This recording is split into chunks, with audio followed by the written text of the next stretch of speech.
Y'all, today we need to talk about something that pisses me off. Okay, no, it's not that crazy, but it is something worth making a video about, and it's a problem that I think will get a lot worse with the Wallaru update. The spells that everybody receives in the Wallaru update are AOEs. The last time that this happened, and it wasn't a shad spell, meaning a spell you could use quickly, was Arc 1. That's right, if you actually go through your spell book and look at where your AOEs came from, the last time every school was given a really good AOE was at the end of Arc 1. And we know the effect that these AOEs had. These are very game-changing. They extremely expedite farming. It's just extremely useful. And the new Wallaru AOEs, they're no different. In fact, they're even better, I would argue, than the 7-pip AOEs because they use a school pip. And the way any spell with school pips work is, a school pip is worth more than a power pip because theoretically you might need to wait longer than a round in order to get the school pip. So for example, if Ship of Fools was just a regular 4-pip AOE, it would do less than 335 to 395. And that's the same deal with the new Wallaru AOEs. By adding a school pip, they get a gigantic buff. And if you look at the storm spell on the screen right now,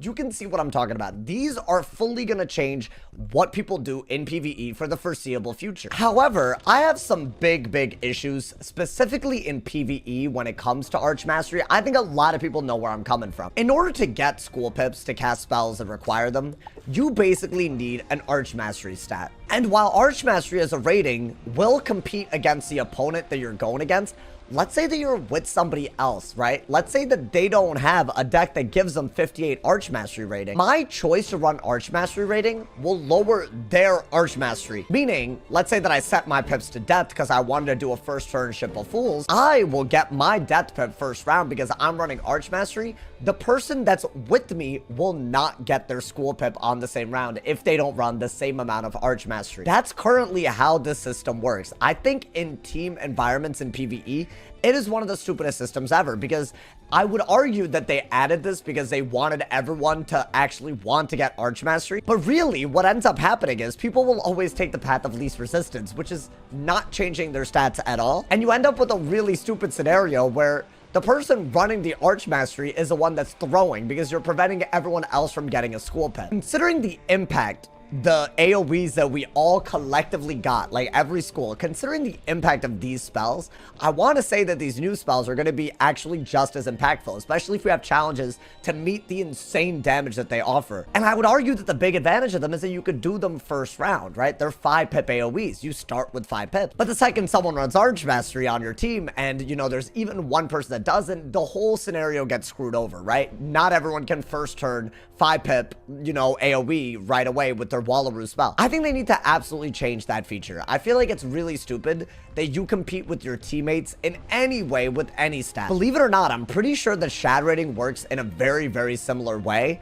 I still think that's stupid. Your goal, I would argue, with Wiz is to create scenarios where you want to team up with people. When you have, like, the different features where my stats are competing with my team's stats, I don't want, that removes an incentive. I don't want to go into team up if I think, oh, someone's going to screw me over with their stat. If you're wondering why shad pip rating and Arch Mastery rating in general are based on other people, I think there actually is value in doing that when it's your opponent that we're talking about. In 1v1 PvP, right? Running more Arch Mastery could be a very strategic choice to punish people that rely on Arch Mastery but don't run it and choose other stats in its place. Shad pip rating is even more relevant in that scenario, right? If someone is running a very like, you know, high damage, high res strat at the expense of shadow pip rating, you have a way of punishing that. So tying the efficiency of Arch Mastery or shadow pip rating to other people, I don't think is necessarily bad. It's just you would have to find a way of not affecting your own teammates with it. I think that's like some kind of weird healthy balance that hopefully they can reach. I'm not sure how hard it is, but I do think there's a need for both. I don't think the problem is going to get worse just because Wallaru spells require school pips.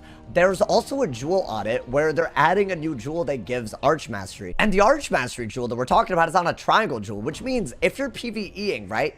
Either you want to give up that triangle jewel for a circle jewel, if that's possible, or if you have a triangle jewel left over and you have good accuracy and pip chance, what are you going to do? You're definitely going to run Arch Mastery. It seems like they're like adding sources of Arch Mastery that you're logically pushed towards, and a lot of people don't realize that they're actually punishing their teammates when they move towards it. It's a very ugly scenario. There should never be a stat do you feel peer pressured into not running, which is the case right now. With the addition of the new Wallaru spells, I also can't help but think that it's a gigantic waste that right now raids are also designed the way that they are. And the way raids are designed, y'all, are pretty much how anything that's advanced content that's coming would be designed. So if you're a PvEer that doesn't do raids, this will be an issue that will eventually affect you. They're going to add all these challenge mode sigils to all these bosses eventually. And the way raids work with Archmastery exposes yet another issue with how the raiding itself is designed. This might be another thing that's just very relevant in PvP and maybe even needed in PvP, but let's say that you run a very small deck in PvP. Believe it or not, your Archmastery rating automatically declines as a result. I could be wrong about exactly how this works, but in order to take advantage fully of that 128 base Archmastery that you have,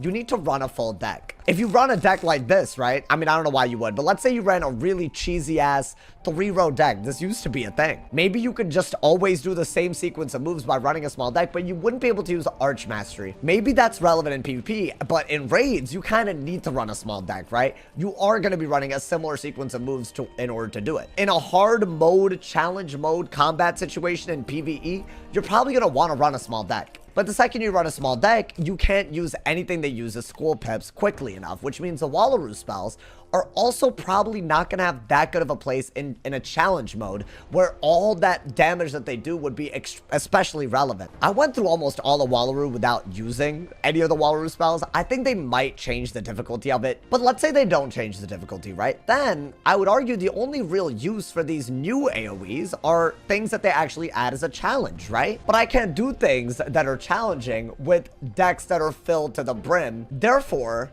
I don't have the ability to do challenging things with Archmastery, which means I wouldn't be able to use the new school pip giving, you know, AoEs, all that. I can't use them. I don't know if I explained that right, but the idea is the need for a small deck kind of makes any spell to use the school pip really hard to use. This is the same reason why in raids you don't really see anybody using lore spells. You don't see anyone using Pigsy even. I hate to say it because I kind of hate this argument in general, but I think tying Archmastery to other people's stats and also making you have low Archmastery when you have a small deck are both issues that kind of are things you need in PvP, but that just screw over other parts of the game. I think them doing this for PvP, deadass screws over both raids and PvE, especially now that they're adding potentially game-changing AoEs that use school pip. This is something that I think they need to address. I feel like some schools have needed an AoE like this. Like, the school that comes to my mind is Ice. But the second it feels inaccessible, people aren't going to use it. And I think Archmastery makes things inaccessible in a team format and also is simply inaccessible anytime you need a small deck. Maybe they can do something where they keep that intact in PvP, but also make it like, you know, more, you know, maybe Archmastery feels more able to be used more freely anyways outside of it. That's obviously hard to do considering they're trying to group PvP raids and challenge modes all into advanced content. Not an easy solution, and maybe not even a solution worth going after, but I do think there are serious issues with the way Archmastery works right now that does need to be looked at regardless. Hopefully I broke down my issue with Archmastery and why I think it's going to become a bigger problem in the future. But let me know what you guys think. Do you guys plan on using the new Wallaru AoEs? Or do you guys think that it's tied to Archmastery? It maybe adds too much complexity for you to even bother. As always, drop a like if you enjoyed. Leave us a review. Let me know what you guys think. Stay awesome. See y'all soon. And yeah.